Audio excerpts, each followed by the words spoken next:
Assalamualaikum warahmatullahi wabarakatuh. Om Swastiastu, Namo Buddhaya, Salam Kebajikan, Salam Selamat Pagi. Pada yang terhormat, Rektor Universitas Dirgantara Marsikal Surya Dharma, Bapak Marsda TNI Purnawirawan Dr. Sungkono, SEMSI. Pada yang terhormat, Dekan Fakultas Ekonomi, Ibu Siti Siswanti, SEMSI. Kepada yang terhormat, Prodi Manajemen Ibu Rita Intan Permatasari, STP MM. Pada yang terhormat, Kapolri Akuntansi Bapak Setiadi, SEMM. Pada yang terhormat, dosen pengampu Dr. Sriyanti Yosepa, SPDMM, serta teman-teman yang kami banggakan. Kami dari kelompok 4 mata kuliah Ekonomi Koperasi Universitas Dirgantara Marsikal Surya Dharma. Sebelum kami masuk ke pembahasan lebih lanjut, izinkanlah kami memperkenalkan diri terlebih dahulu. Yang pertama, saya sendiri, yaitu Cindy Aulia Widiarti, dengan NPM 221061004. Saya Intan Vianidia dengan NPM 221071011. Saya Japiara Gapta Taufik dengan NPM 221071013. Saya Gabe Rafael Panjaitan dengan NPM 221071023. Kelompok kami akan membahas materi tentang gerakan dan tantangan pengembangan koperasi. Pendahuluan. Koperasi sebagai salah satu gerakan ekonomi. Artinya, koperasi dalam usaha untuk mewujudkan kemakmuran ekonomi anggota dan masyarakat pada umumnya harus terus bergerak maju sesuai dengan dinamika perubahan ekonomi global. Untuk itu, koperasi dituntut secara terus-menerus untuk menjalin kerjasama atau membentuk wadah organisasi koperasi baik sesuai dengan bidang usahanya maupun secara umum. Gerakan koperasi dalam ruang lingkupnya. Yang pertama ada International Cooperative Alliance atau yang biasa disebut dengan ICA. Dibentuk pada Kongres Koperasi Sedunia tahun 1895 di London. ICA merupakan satu-satunya organisasi gerakan koperasi seluruh dunia. Tujuan dibentuknya ICA ini adalah, yaitu yang pertama, ICA melanjutkan kerja pelopor Rochdale. Yang kedua, berusaha dengan kebebasan penuh dengan metode-metodenya sendiri. Yang ketiga, untuk menggantikan sistem yang semata-mata mencari keuntungan dengan suatu sistem koperasi yang diorganisasikan untuk kepentingan seluruh masyarakat dan berdasarkan saling membantu. Kalau yang tadi ICA adalah gerakan koperasi dalam ruang lingkupnya, yaitu ruang lingkup internasional, sekarang ada Asian Cooperative Organization atau ACO dari ruang lingkup rasional. ACO telah diselenggarakan konferensi pertama koperasi negara-negara ASEAN di Jakarta pada 5-7 Desember 1977 dan mengambil 2 keputusan sebagai berikut. Yang pertama, membuat suatu pernyataan bersama wakil-wakil gerakan koperasi negara-negara ASEAN. Dan yang kedua, membentuk organisasi koperasi ASEAN yaitu ACO.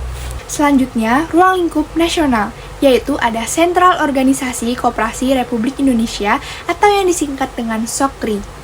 SOKRI ini adalah lembaga gerakan koperasi yang pertama, ditetapkan pada tanggal 12 Juli 1947 dibarengi dengan Hari Koperasi. SOKRI ini tidak dapat menjalankan fungsinya sebagaimana yang diharapkan. Hal ini dikarenakan kondisi negara kita yang masih diwarnai pergolakan fisik antara Indonesia dan Belanda dalam mempertahankan kemerdekaan atau dikenal sebagai agresi Belanda.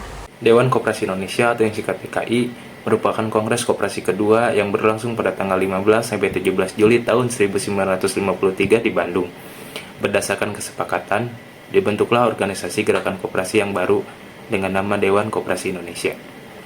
Maksud dan tujuan DKI adalah ingin melaksanakan cita-cita nasional, yaitu untuk menyusun perekonomian bangsa atas dasar asas kekeluargaan. Dalam rangka mencapai maksud dan tujuan tersebut, DKI melakukan upaya-upaya sebagai berikut. 1. Meminta penjelasan atau pendapat pertimbangan atau nasihat kepada pemerintah serta badan-badan yang diakuinya mengenai masalah yang berkaitan dengan koperasi. 2. Memberikan penyuluhan kepada masyarakat dan pers tentang segala persoalan yang berkaitan dengan gerakan koperasi. 3. Menyelenggarakan penerangan serta pendidikan khusus mengenai koperasi. 4. Menerbitkan majalah tentang koperasi. 5. Mengadakan rapat-rapat dan perundingan dengan instansi terkait. Kesatuan Organisasi Koperasi Seluruh Indonesia atau yang disingkat KOKSI. Dibentuk pada 3 Juni tahun 1961 sebagai pengganti DKI. Pimpinan organisasinya adalah Dewan Pimpinan yang diketahui langsung oleh Presiden Ir. Soekarno. Anggota Dewan Pimpinan terdiri dari unsur pemerintah. Ketua Dewan Koksi dipegang oleh menteri yang bertanggung jawab atas urusan-urusan koperasi keorganisasian. Koksi bersifat tunggal dengan tingkatan sebagai berikut. 1. Dewan Nasional, berkedudukan di ibu kota negara. 2. Dewan Daerah tingkat 1, berkedudukan di ibu kota provinsi. Dan 3. Dewan Daerah tingkat 2, berkedudukan di kabupaten kota. Gerakan Koperasi Indonesia atau Gerkopin yang dibentuk pada bulan Juli tahun 1967 yang disetujui oleh Menteri Perdagangan dan Koperasi. Pada Musyawarah Nasional, Gerakan Koperasi pada bulan Juli tahun 1966 dinyatakan sebagai Musyawarah Nasional yang pertama Gerkopin. Pada Musyawarah Nasional ini, Gerkopin juga menyarankan agar pemerintah mencabut Undang-Undang Nomor 14 tahun 1965 karena dipandang telah menempatkan koperasi sebagai kendaraan politik semata. Kemudian pemerintah membentuk panitia peninjauan Undang-Undang Nomor 14 1965. Dari panitia tersebut berhasil disusun RUU Perkoperasian yang kemudian disahkan menjadi Undang-Undang Nomor 12 tahun 1967 tentang pokok-pokok perkoperasian pada tanggal 18 Desember tahun 1967. Dewan Koperasi Indonesia atau Dekopin berdiri pada tahun 1968. Dekopin dinyatakan sebagai satu-satunya wadah tunggal gerakan koperasi di Indonesia. Dekopin didaftarkan sebagai badan hukum syarat syah pada tahun 1970.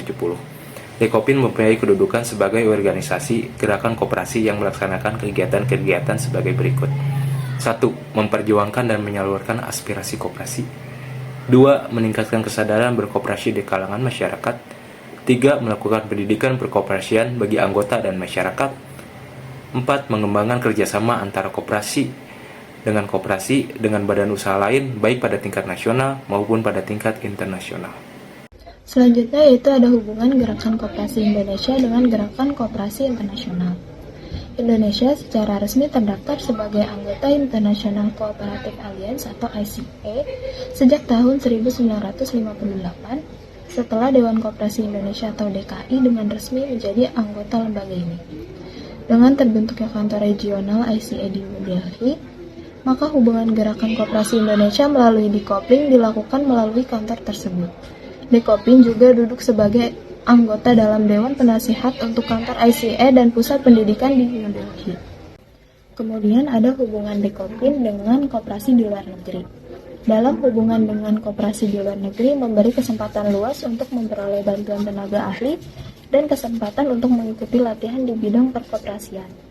Koperasi-koperasi luar negeri yang pernah menawarkan bantuannya melalui Dekopling yaitu yang pertama ada Dewan Koperasi India, yang kedua ada Dewan Koperasi Amerika Serikat, yang ketiga ada Pusat Koperasi Swedia atau Swedish Cooperative Center, yang keempat ada Koperasi Asuransi Malaysia, dan yang kelima ada Koperasi Asuransi Jepang. Lalu ada sikap pemerintah terhadap gerakan koperasi. Sikap pemerintah yang netral. Dengan sikap netral ini, artinya pemerintah tidak memberikan perhatian dan pengakuan yang khusus kepada koperasi dan umumnya mereka juga tidak mengeluarkan perundang-undangan khusus tentang perkoperasian di negaranya. Sikap pemerintah yang menghambat atau melarang pertumbuhan dan perkembangan gerakan koperasi. A. Sikap pemerintah yang menghambat yaitu dengan tidak memberikan kemudahan bagi pertumbuhan dan perkembangan koperasi seperti yang dialami oleh gerakan koperasi di Indonesia pada zaman penjajahan Belanda. B. Sikap pemerintah yang melarang yang diwujudkan dalam bentuk kebijakan pemerintahan yang menyatukan jelas-jelas melarang adanya perkumpulan koperasi seperti yang dialami Indonesia pada waktu penjajahan Jepang. Pemerintahan yang membantu gerakan koperasi pada umumnya bantuan-bantuan yang diberikan kepada koperasi baik di negara-negara maju maupun di negara-negara sedang berkembang diwujudkan dalam bentuk 1. Sekedar memberikan landasan bagi kedudukan hukum kepada koperasi.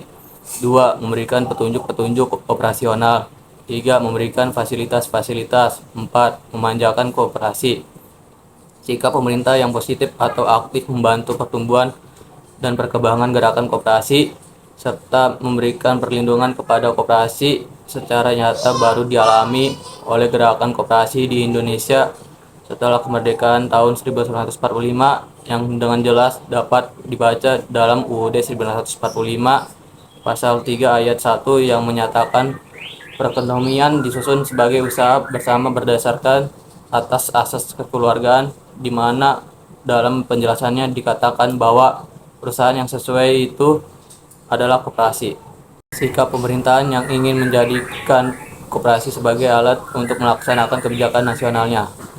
Pemerintah membuat undang-undang atau peraturan tentang perkoperasian yang bersifat sangat mendetail selanjutnya. Dalam perkembangannya pejabat-pejabat pemerintah mulai mengawasi kegiatan koperasi, termasuk di dalamnya penempatan pegawai atau personalia dalam koperasi. UU atau peraturan yang dibuat terlalu mendetail, menjadikan campur tangan pemerintahan dalam kehidupan koperasi maupun modal lain, dan akhirnya koperasi menjadikan alat dan pemerintahan untuk mencapai tujuan dari kebijakannya. Demikian yang dapat kami sampaikan, kurang lebihnya mohon maafkan. Wabillahi taufiq wal hidayah. Wassalamualaikum warahmatullahi wabarakatuh.